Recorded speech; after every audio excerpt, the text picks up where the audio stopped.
So good evening, and thank you. I'll be doing a Q&A at the end, but I've prepared something. What I'd like to talk about tonight is some of the great challenges that we are facing, both as MSF, but I guess as citizens of the world. And so you must be with me on that watching the news nowadays, it's a bit depressing, and it's hard to feel optimistic about the state of the world. So right now, in dozens of places in the world, human rights abuses have been normalized as if it's a non-event. Small groups of leaders make decisions which have devastating consequences on millions of people. From Yemen to Syria, from Mexico to Bangladesh, humans are treated as means to an end, as commodities. That end is political power and financial gain. MSF is working and responding to humanitarian medical needs of different populations. But MSF as well stands for the dignity of people. MSF stands as well for putting the human first in all situations. And we will keep shouting when we see red lines that are being crossed, when we see humanitarian law being ignored by leaders who know better but do not act. And here we are in Oxford, where many of the world's politicians, business leaders, and policymakers have come to develop their minds. That's what I'm told. But what did they take from their time at Oxford? Should we wonder about what those leaders might have learned here, knowing the state of play nowadays? Does the news make you feel confident in those making big decisions today? You will be given incredible opportunities as a result of coming to Oxford. And in time, you may be in such position of power. But my question is, how will you use it? How will you challenge a status quo that is failing so many millions of people? I know Oxford produces world leaders. That is certainly true. But how well is the world being served by those leaders? So to come back to what I'm going to talk about tonight, it's about a bit, how I would like to summarize my 6 years as an international president. And I realized I could sum up in 3 words: forced displacement crisis, Ebola, and Kunduz. These areas represent really the bulk of what we're doing. And they represent complex challenges that the world must address if we are to fix the current mess we are in. But really, I chosen them because over the years, it's become clear that this subject has a really common link. And all of them are issues that get viewed through the lens of security. There are 3 subjects that demonstrate the approach of policymakers and global leaders. It's an approach which is dominated by talk of dangers, threats, and fear. These 3 topics show the current trends, and the current trends are not good. Open any newspaper and any social media, and you will see the toxic discourse.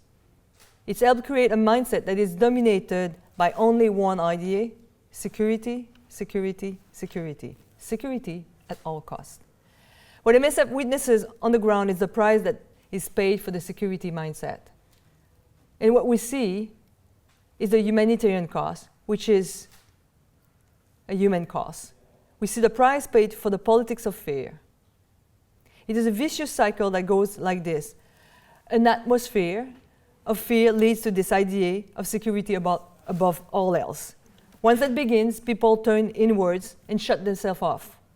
The end result is people turning away from human solidarity and the duty to help vulnerable.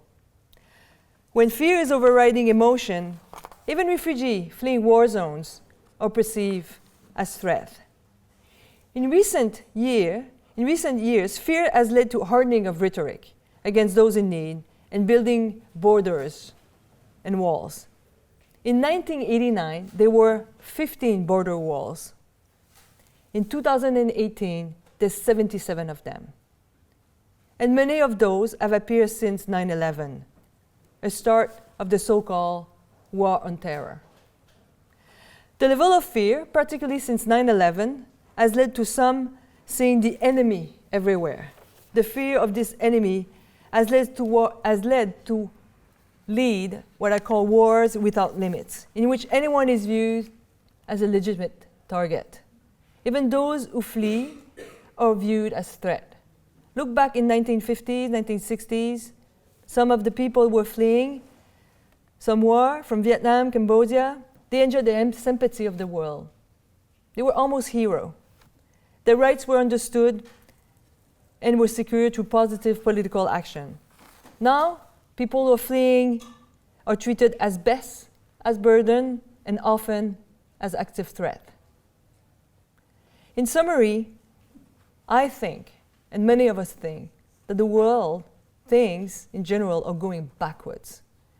Compared to other areas, you might find this strange. Look at medical technology, for example. Read about something like gene editing, CRISPR. The progress is incredible. By the time your children go to school, we'll be combating disease with technology that hasn't even been invented yet.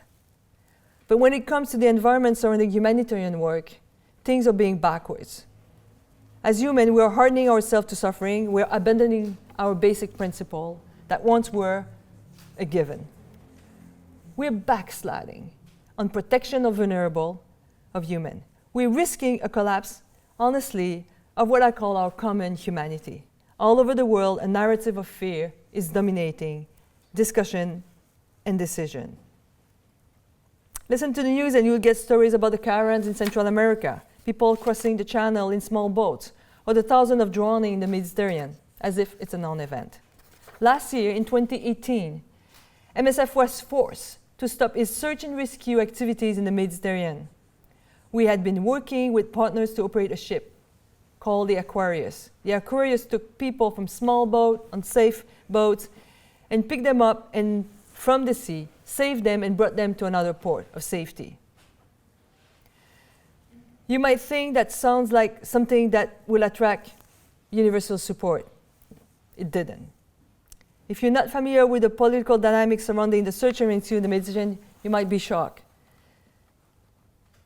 And I must say that I'm quite upset about the sinister campaign of legal challenges that was deliberately done against MSF with administrative block, where we were ridiculously challenged for being mislabeled with our waste management, that we were brought on court, and we have to defend ourselves. And in fact, it was a deliberate attempt to stigmatize the act of saving lives in the Mediterranean. There was as well other concerted attempt to defame the work of MSF, using bizarre legal challenges to try to stop us. So the most basic commitment to humanitarian law at sea is saving those who might otherwise drown. So I never thought of my life that I would live in a time that saving lives in the Mediterranean Sea would be illegal. And you can take just a few other occasions, example of last month. January 17th, a boat of 54 people capsized between Morocco and Spain. 54 people on board, only one person survived. A few days afterwards, another boat of 120 people capsized, only 3 survivors. These people were seeking a future for themselves. They had hopes and dreams, like you. And yet, every day on average, 6 of them drown in the Mediterranean, needlessly. How many more are drowning without anyone knowing? One final thing that is important to understand is not that some European governments are dragging their feet on supporting search and rescue. It is the fact that they are actively sabotaging others' attempts to save lives. In addition, the detention center that hold people in Libya are some of the worst things that I've witnessed in more than 20 years of work with MSF. And they are the product of official EU policy which are actively increasing the suffering of people in those detention centers. People extorted, beaten, sexually abused over and over again. under public European money. Honestly, I think that Europe is in danger of letting its conscience drown in the Mediterranean. But it's not only in Europe where displaced people are being targeted. Last year I was in Central America. The toll of official policy can be seen everywhere there. I spoke to those who decided to leave and travel across to the north. They knew the suffering they had to go through, and that didn't deter them. In fact, women and girls are seeking contraception before taking the journey because they know they're going to be facing rape and sexual assault. Didn't stop them. They had no other choice between the continued violence of home and the distant possibility of a future with hope. People flee violence and threats at home, only to enter a nightmare cycle of exploitation and abuse. They are ruthlessly exploited and abused as they journey towards North America. They've heard the story about it before they leave, but they feel that they have no other choice.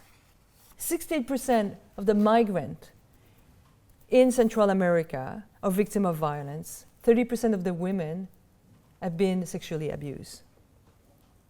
We must face reality.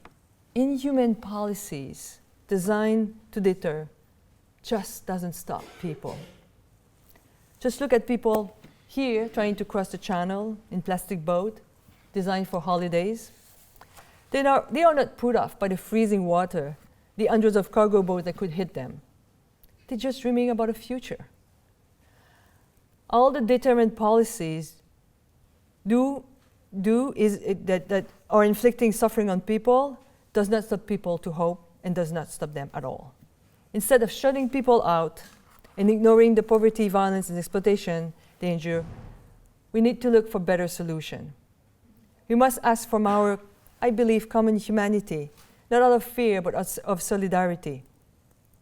And for MSF, that means just those on the move, but also suffering from neglected disease. We cannot ignore outbreaks and pandemic simply because they are not occurring here in Oxford or in UK. And this is why I'm going to just talk a little bit about Ebola, specifically about what happened in 2014-2015, which was the largest human, I would say, contemporary Ebola epidemic. More than 26,000 people were infected, 11,000 of them died. Hundreds of health workers died, including MSF staff.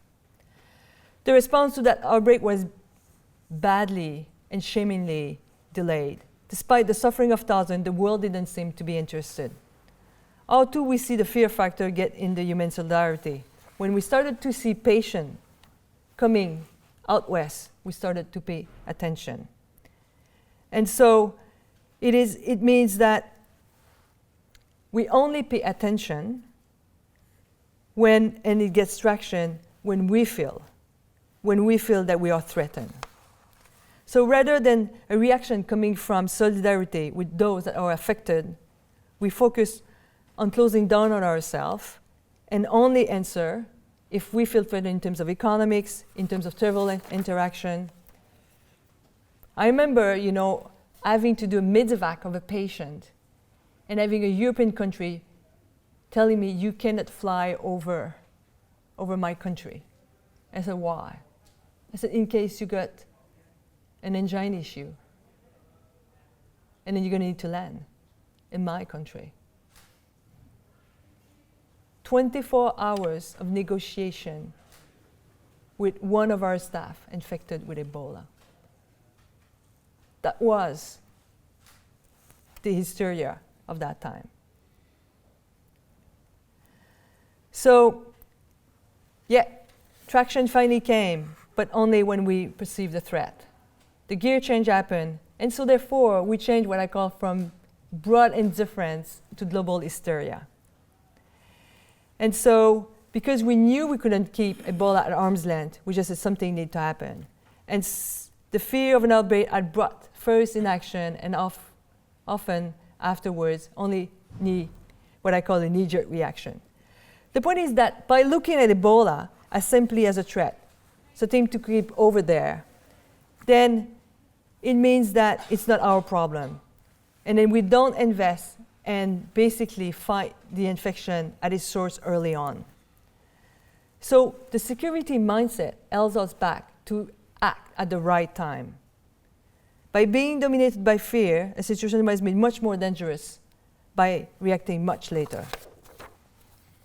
So at MSF, we've seen this occur in multiple ways. One of the most shocking has been the ways war are being waged. When political and military leaders obsess about security without regard for anything else, horrific things happen. And so what I'd like to talk about is about one of the darkest days in MSF history. And it's about October 3rd, 2015. There was a hospital in Kunduz, northeastern part of Afghanistan. It was a Kunduz Trauma Center. And on that night, the hospital was bombed repeatedly. The center housed an intensive care unit, the central pavilion, intensive care unit, 2 operation theaters, the ER, and the physiotherapy. 105 patients were in the hospital that night, 86 medical staff. And so in that morning, early morning, at 1 o'clock in the morning, terror arrived from above. In about 60 minutes, this sanctuary, the only facility of this kind, was bombed with 5 airstrikes. Patients burned alive in their beds. Our medical staff lost limbs. Survivors were forced to operate on each other. They didn't succeed. Local people lost parents, love, father. MSF lost 14 of our staff, 42 people overall. And of course, the region lost the only medical facility that was doing trauma care. A facility that since 2011 has provided more than 15,000 surgery and 68,000 emergency consultation. It was a place where both sides of the conflict were treated under the same roof. A space where people could heal. I was really surprised. I always thought it was a very, very, I would say, special place, because every single patient was smiling in his bed. I ended up being there because I got stuck there after an avalanche. I decided to work as an ER doctor, so I did the rounds. And everybody, they were happy because they were treated with dignity, and they thought that they will heal. So the attacks took place despite the fact that MSF had given the GPS coordinate of the trauma hospital to the coalition and the Afghan military and the civilian official. Everyone knew about the Kunduz Trauma Center. It was actually the only lit building in the valley. The Kunduz attack is an appalling example of what happens when security dominates everything. But attacks on patient and medical staff is a regular occurrence. International humanitarian law is being challenged in dozens of conflicts nowadays. What we've seen since the start of the so-called war on terror is a fog of war. Through this fog, red lines don't seem to be as red as they used to be. The concept of off-limits seems to have become blurry. With these increasingly blurred lines, the conflict environment has become one where medical care can be criminalized. Treating patients in war zone becomes a crime. Bombing a hospital becomes a legitimate action.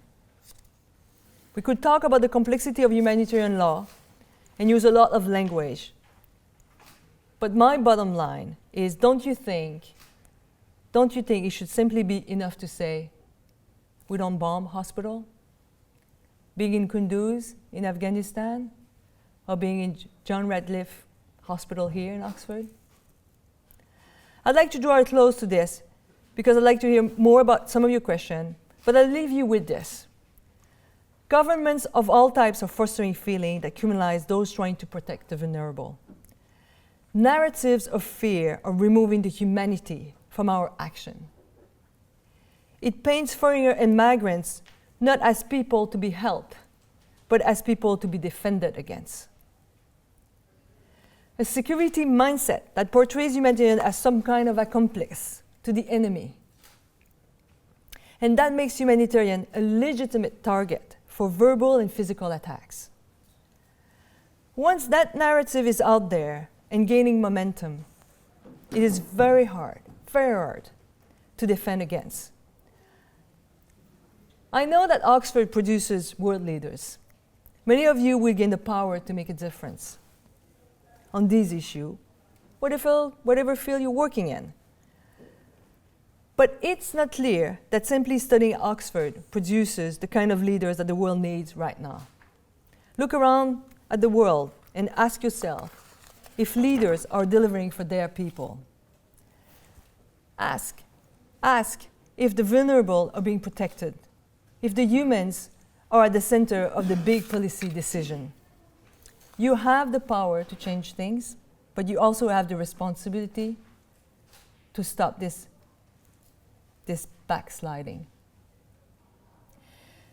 You can challenge the false narrative that paint migrants as enemy to be defended against. Everyone tells you that you are the elite, and that's somehow true. But what will you do with that status? We are at risk of losing our common humanity, but that will depend on you to step up and challenge the status quo that right now is failing to millions of people around the world. Solidarity with our fellow humans must be starting point. I don't think it's negotiable. Human dignity must be respected, wherever, regardless. Your potential has been already recognized just by being here, I think. You will be given opportunity that many can only dream of. And with that, I hope you're going to take your responsibility. So you will not be able to claim ignorance that you didn't know. Technology now brings you one click away from any disaster in the world. Many of those who have sat in this very room have contributed to the world we see around us today. Your contribution to this world is in your hands. And let me ask you this brutal question. What are you going to do with that messy world? Thank you very much.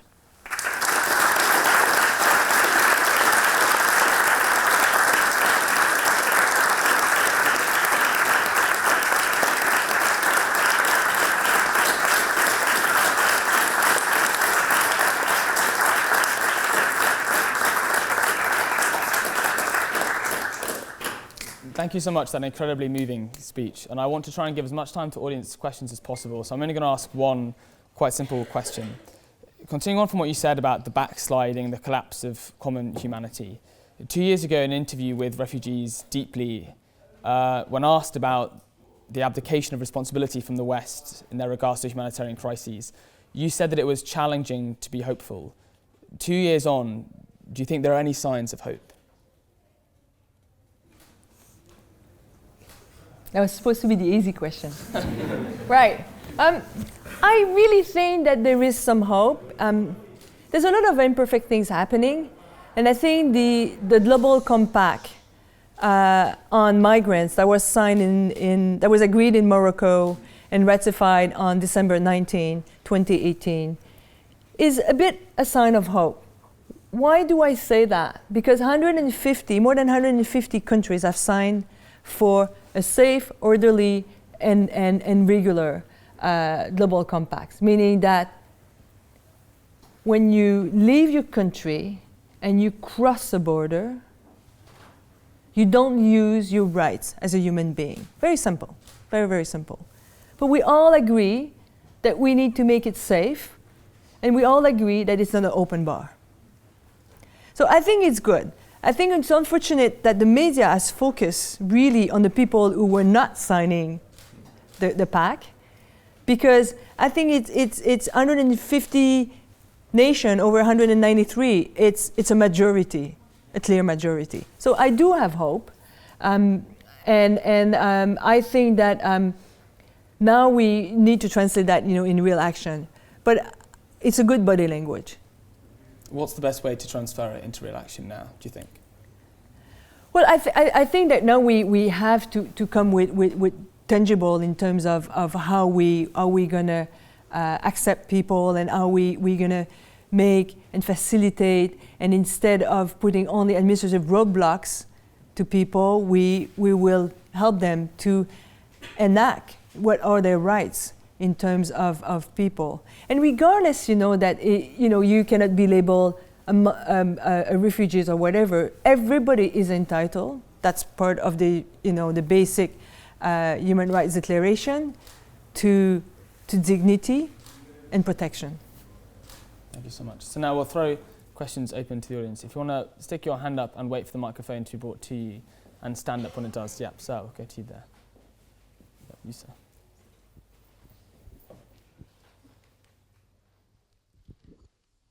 Thank you for the really inspiring talk. Yeah, sure. Thank you so much for the really inspiring talk. I was wondering if you could speak to the ways in which MSF works with doctors on the ground, given that all the well-intentioned doctors from North America and Europe can't meet the health needs of the developing world. How do you train and contribute to the building of effective healthcare institutions in less developed countries? Thank you. All right, so how do we make sure that our people are making a difference when they go in the field as doctor? How do they teach people in the countries where they're working? Well, right, let's get the story straight. So MSF today is a movement. We actually an organization of 1.5 billion incoming budget for operation. We have a global workforce of 45,000 people working in 71 countries. And actually, 90% of our staff is locally hired. So it's a ratio of 1 to 10. And so often, and in many places, especially in some of the places where we are right now, like the Middle East, the bulk of the work is really done by locally hired staff. And we complement to a certain extent. Often we bring the extra, I would say, specific medical set of skills. For example, we have in Jordan, Amman, a reconstructive surgery center, and then basically it's been open for more than 10 years, and we transfer patients from different war zones, from Iraq, Yemen, Syria, and there the staff, the international staff we bring, have specific skills in terms of reconstructive surgery, maxillofacial, some specific orthopedic skills. So that's what we do. Not always, but what I realized, because I started MSF in 1996, I was one of the first pediatricians. First just say no. It was back then you were saying, children are only small adult. No, of course they're not. So things have changed. We've come up to realize that the children have specific, metabolisms and specific medical needs. And today it is clear that we have much more specialists.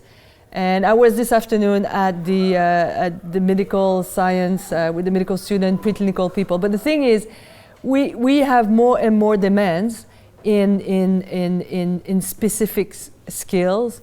Like, for example, I was talking about microbiology and labs. But the reality as well, because I know that here you have different sectors. In MSF, physician, we represent about 25%. Nurses, possibly maybe 30 plus percent of our workforce. And the rest are all non-medical, more or less. And there's a lot of people with political background, political analysis background, that they help us, to decipher what's going on. We have as well administrative people, because in many places, the number of staff we have, it's hundreds, if not, thousands of people. We have as well people who are logisticians, because a physician alone we're completely hopeless. So we need people who's gonna, fix the hospital where we're gonna work, make sure we have current, I would say, tap water and electricity and I would say control of infection is necessary to do surgery. So it's really a big breadth of different, I would say, profession. So maybe I'm going to hire you one day. Maybe. Let's take another question. Yeah, let's go to the hand there if we can. Thank you for the very inspiring talk. So on the topic of different professions, so I study political science, and it seems like right now with MSF facing so many legal challenges, but also attacks on humanitarians in the field, how do you think right now in this situation with the humanitarian space shrinking, or what feels like with humanitarian law coming under attack, how can we ensure that this space still exists and is actually expanded so more people can receive protection going forward? Thank you. Thank you very much for the question. It's about, I think we've been saying that since I've joined MSF, the shrinking humanitarian space. It's a bit like a unicorn. Everybody talks about it. Everybody have seen it. No, but the thing is, there's something to be said about that sort of concept. And the thing is, first of all, in terms of the very technical thing is we have a legal department in MSF, and we built the case, and that's what we did after Kunduz. One way to transform this tragedy into something a little bit more positive was to push for a political signal, and this is why we pushed for the resolution 2286. That was a resolution about protection of the medical mission. And it was a resolution that was voted unanimously at the United Security Council on May 3rd, 2016. Plus more than 80 countries has supported the resolution, which basically was saying you don't bomb hospital, neither patient, nor medical equipment, nor the staff. That's it. But it's not because there's a law that it would be respected.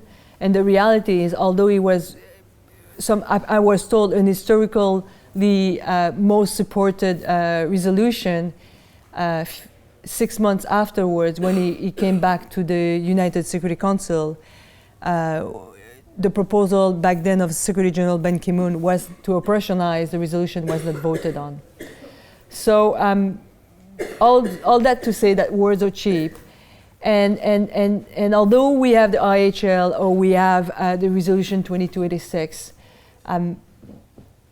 in order to keep a space of work, you need to have pertinent field action. And I think that we're quite fortunate because Médecins Sans Frontières, Doctors Without Borders, we do medical care and we do life-saving care most of the time at the front line. And by doing that, you carve yourself a space, but it doesn't mean that there is no risk. And then you have to negotiate. And then people will be ready to basically support you if your operation are pertinent. But it is challenged every day, but it's always been challenged. And it's challenged by everybody. It's challenged by the local power, which could be a rebellious group or the government. And I think that I think what I see in terms of trend that worries me is more that it's what we're facing now with what I call the security mindset is this selective humanitarianisms. So we basically tolerate it when it suits basically our agenda, the domestic agenda of the power in place, or otherwise it is actively sabotage or even attack. That's what we see, and so I must say that I really do think that allowing the fact that we are criminalizing today migrants and refugees, but in addition we are criminalizing people who are helping them, it's really a backsliding, and I think that we need to push back on that. I think that not recognizing the humanity in someone else in need, it's somehow denying our own humanity. That's my take on it. Thank you. Let's take another question. Yeah, gentleman just there.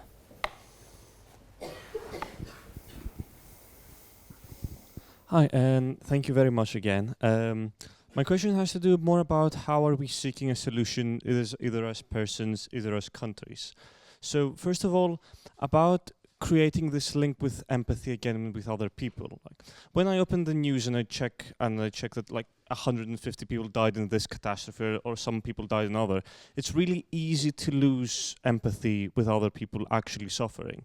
How can I combat that as a person? So on the first level of an empathy.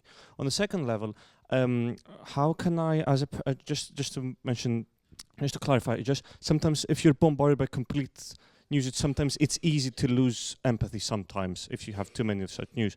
Also, how can I approach as a person a solution? Like what can I do as someone that's not willing to, for instance, volunteer to the MSF, someone that's not willing to take that far?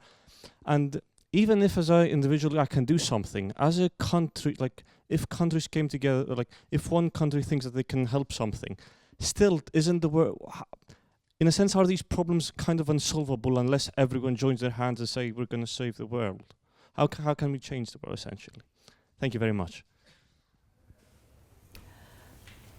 I think the question about empathy, I think it's and you're much better than me because you speak good English. It's about how you word things, and I think that words matter. I think it's an issue of always talking about people in terms of numbers. That many people drown in the Médicins. It's a mother, it's a father, it's a child. They have a story. Portraying as well the people who fled across Central America before Christmas as caravans or as invaders. I think that is an issue, and that's a drift, of that. I think that if you are using vocabulary that is dehumanizing people, you are basically feeding the vicious circle of disempathy or not being empathic, and so I find it really, really important that we push back on that. That's one thing. People have a story. People have reason, and I know, and I always say that in Q&A that I am absolutely, I'm absolutely not. I would say neutral on migration because I'm the product of migration. So that's life. I've been very, very lucky of being born in Canada and having access to the best university of the world, but I'm telling you that because, and I'm sure many of you here in this room know what I'm going to talk about, is it's really unbeatable I would say the motivation of a parents to give a future for their children, and that's universal. That's across the world. My parents had it, but parents I've seen in Yemen, it's the same thing. People in Central America, it's the same. So that's one thing. Words matter. I think this is where you start to break the indifference, and then that you will bring some humanity, and you will foster for more empathy. And then with respect to I would say finding a solution. Of course, MSF, we're a medical humanitarian organization, so people blame us for not finding a solution because we respond to the needs to what we see. This is what is humanitarian aid work about. But it is, and then we speak out about situation. I don't have solution for you, but the thing is, I think that we have done, and this is why I talk about the security mindset, is the 20th century was a bit the world of the humanitarian. It was after the World War II, a global trauma across the globe. We've created from the League of Nations, the United Nations. After that, there was the Refugee Convention in 1951.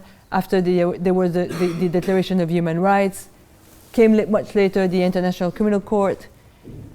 And the 21st century seems to be the era of fear. It started with 9/11, and then since then, people have been living in fear.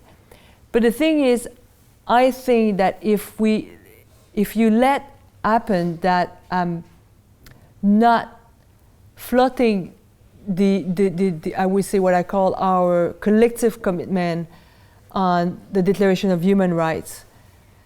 Everybody is born with dignity and equal rights, or the Refugee Convention that people have the rights to flee when their life is in danger. I think that we doom for major failure. So I think that we need to at least not, I would say, drift away from those global collective commitment. Yeah, let's take a question from the hand in the red jumper.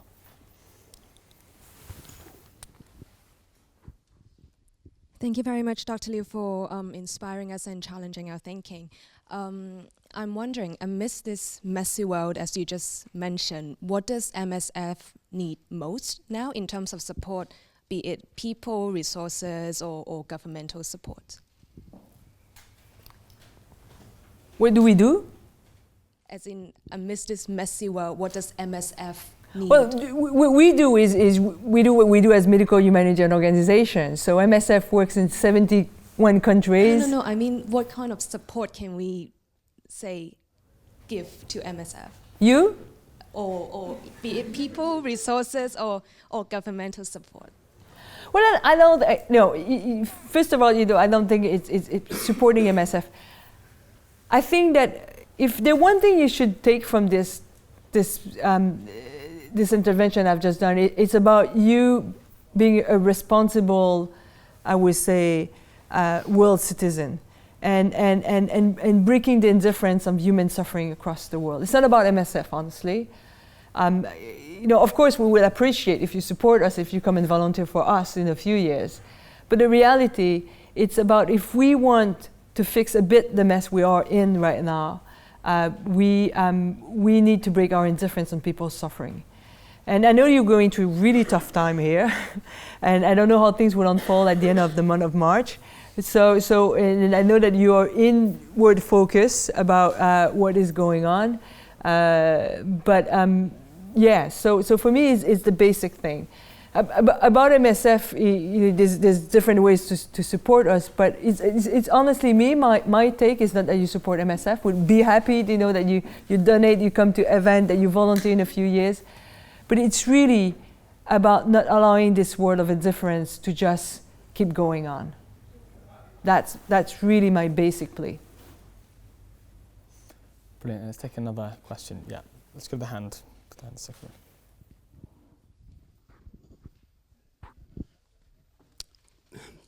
Thank you so much for that amazing speech. My question is about, so we have so many challenges in the world, and the thing is, MSF has limited resources. So how do you choose which kinds of challenges to respond to, and whether there is any specific criteria you use? Because life is priceless, and whatever life, whether it is just a single life or there are several people dying, it's still priceless. So how do you determine which one of these challenges to respond to, and in which country, and which one to just let go? So the way we respond is it's really to in our charter is MSF response and bring medical humanitarian I would say support to people in times of crisis. So basically, and the crisis is defined by natural disaster, conflicts, man-made disaster, and stigmatization, marginalization. And so we fight all the time, actually. The bottom line is we fight. We fight all the time because all of us, I was in charge of operation in the past, and I was in charge of operation in the Middle East and Central Africa. And the thing is, we tried to go, because we we exist since 1971, and I think that we have a pretty good, what I call technical support in terms of security, of analysis of security, and as well of financial independence. And therefore, we can go in many places where people cannot go. So we try to go in the tough place. And so this is why we're in Yemen. And in Yemen, today we have 2,200 people working in Yemen in 12 different governorates. And there's, if I'm not mistaken, it's not to be bragging about, but I think we're the most deployed organization right now. And why did I push for that? Not only me, but a bunch of us, because we know that other organizations will not go and work under the bomb. They will not have as much of the technical support to face that kind of work environment. And as well, you need to be able to bring something that has I would say a technical and added value. And so we do a lot of war surgery. We have care for more than 90,000 war wounded people in Yemen. So this is how we pick, is like, what are the needs? Are we bringing value? And if we think there's someone else who can do it, then we should pull out. That being said, because everybody always giving me, an example where we've been, arrogant MSF in the field, and we haven't been, playing, well with in the sandbox. Sure, it happens. But usually this is what we're trying to do. And the family of MSF, it's a big family with 5 operational centers. There's the French, the Dutch, the Spanish, the Swiss, the Belgium, and we fight all the time. So yeah, it happens, like any good family. Let's jump to another question. Yeah, the gentleman, you sir. Yeah. Dr Liu, merci pour votre visite. Je viens de Québec aussi, donc je voulais vous saluer. Ah, vous venez du Québec? De où? De Québec. De Québec, oh. My question was on a personal level. What are some leadership practices that you've adopted that you think make you very effective at what you do in a world where there's lots of pressure on managers to do good work and there's scrutiny, but there's also a lot of mismanagement. So I'm curious to hear about that. So, come again, what exactly? What are some leadership practices? Donc, votre manière de faire du leadership, qu'est-ce qui la rend forte, puis qu'est-ce qui vous permet d'avoir un impact dans ce que vous faites? En québécois, là. I got that in Quebec, in Québécois accent. It's just like, if I don't respond well, I'm in trouble. Like, I got cognitive issue. All right. Leadership.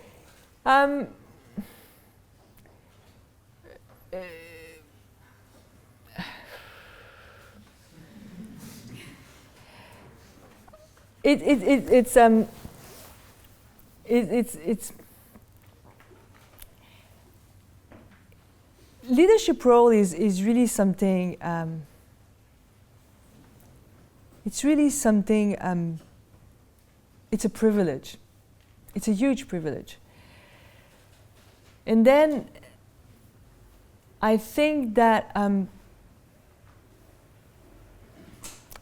people give you leadership. You should not take leadership. People give it to you because they trust you, because they think you're going to make a difference. And you should always treat it with huge, I would say, humility. I've never been so challenged in my life than being in that job. Never. I find it horrible to have the responsibility. It's not only me, we're a bunch of us, but nevertheless, are we pulling out of Syria? Are we staying in Syria? What would be the red lines to leave? So, same thing as well for Ebola. Why am I'm always talking about Ebola? Because I remember we got 28 of our staff infected, 14 of them died. And my staff was saying, I think we need to leave. And I said, no. we're going to stay. And not only that we've done as leaders across the MSF movement, but we pull out some of our best elements in West Africa Ebola Center in August and September 2014. And we decided that we're going to train other organizations to care for patients with Ebola. So not only did not listen to them to a certain extent, but we deprived them of the best element in the field. But it was the only way to scale up fast and have more center to care for people, was to train other people. So those decisions as leader is for me is as well is stepping up to the plate when it happened. And I think that you need to just jump. And I think this is what Margaret Chan, as the leader of WHO back then, got really, really criticized for, is she didn't step up to the plate when it was time to call for a public health emergency of international concern and then rally people and kick few asses. She didn't. So the thing is, I think that it's stepping up to the plate, taking a clear decision and living with it. And you know what? Like me, you once in a while you might not make the right call. There's a lot of not right calls, but the thing is, someone at one point, you just cannot be sitting on the fence. You need to jump on one side of the fence, and you're going to need to live with that and keep going. So I guess this is it.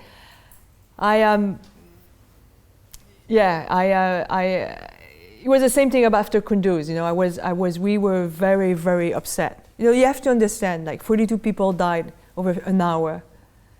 14 of our staff, the medical director of the hospital, and we were so angry, and we were mourning, we were upset, and then we decided. We asked for the international fact-finding commission,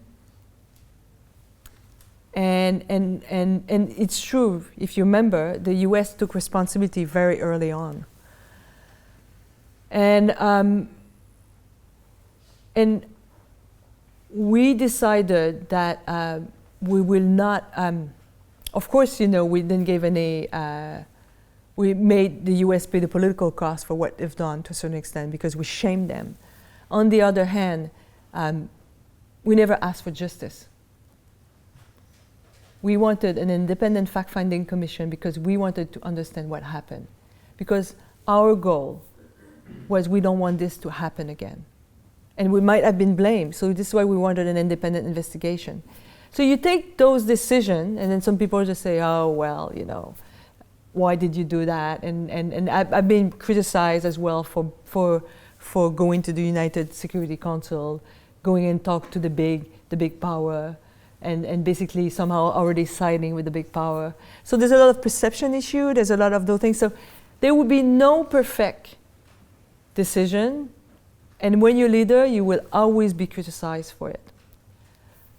The way I looked at it in my practices is I took decision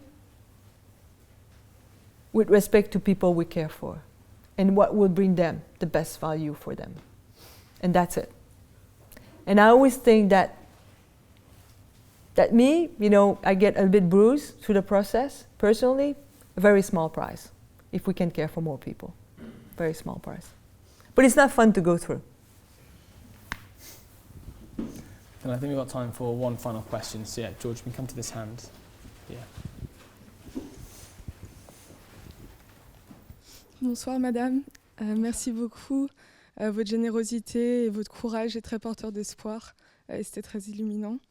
I was going to ask something about, I don't know if, okay, that's working, about the socio-political aspect and the humanitarian aspect that are depicted in documentaries, films, and if you think like what role this has and the efficiency it has more or less as how it illuminates us. Thank you. I'm not sure. So you, no, je sais pas, so you're talking about like the way we depict people in. Yeah. Si le rôle du documentaire et du film a seulement un impact positif ou peut aussi être contre-productif d'une certaine façon en termes humanitaires, surtout. So the question is about documentary, if it has a positive or negative impact on how we perceive More or less, yeah, how, like also the situation. I guess the subtext question is about like bearing witness, and it's about speaking up on things, I guess to a certain extent. Je pensais surtout à Hotel Rwanda, the film on the genocide in Rwanda, and like how this opened actually the discourse about this genocide, which was not really talked about politically, but then in the case of film and the documentary, you could kind of make this explicit and also touch people's emotions and empathy, for example.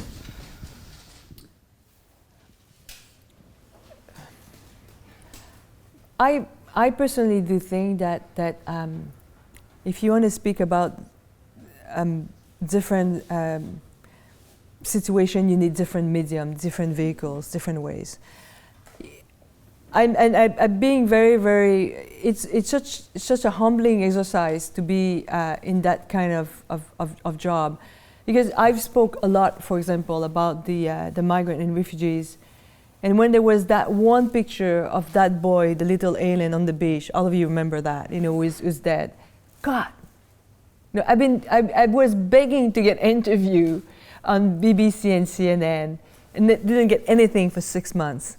And then that one picture, we've got all the interview we wanted. And so there's something to say that sometimes we don't find the right word, and sometimes a picture, an image, create more traction, and I think it's about creating what I call an emotion in people, and then having the people as well having the raw information to think for themselves, and then I would say process the information. So some of them are well done, some are less well done, but MSF, we do a few of them, not that many. But I think that we need all the different medium to speak about things. But that picture of the little alien had a massive impact anyway for at least 24 hours. But yeah, but as well there's some negative impact, because if you look at the Ebola epidemic in 2014, the portraying of Ebola patient and people in the PPE, the personal protective equipment, created a hysteria around the world, created this thing of I had to be quarantined, on several occasions because I went 3 times, in stuck in my place for 3 weeks, cannot move around. So it has pros and cons, but I still think it's essential. I still think that journalism is a way of accountability, and it's a necessity. Sometimes, we don't like it, MSF, because they don't report the way we would like us to report on what is happening, but it doesn't matter. It should happen. So I do believe in it, but I at times I do find it, painful. I went through the hard talk of here, BBC. Oh my God. But I still think it's important that it happens, really, yeah. Well, thank you very much for wanting to end on. So unfortunately, that's all we've got time for. But ladies and gentlemen, please do join with me in thanking Dr. Joanne Liu.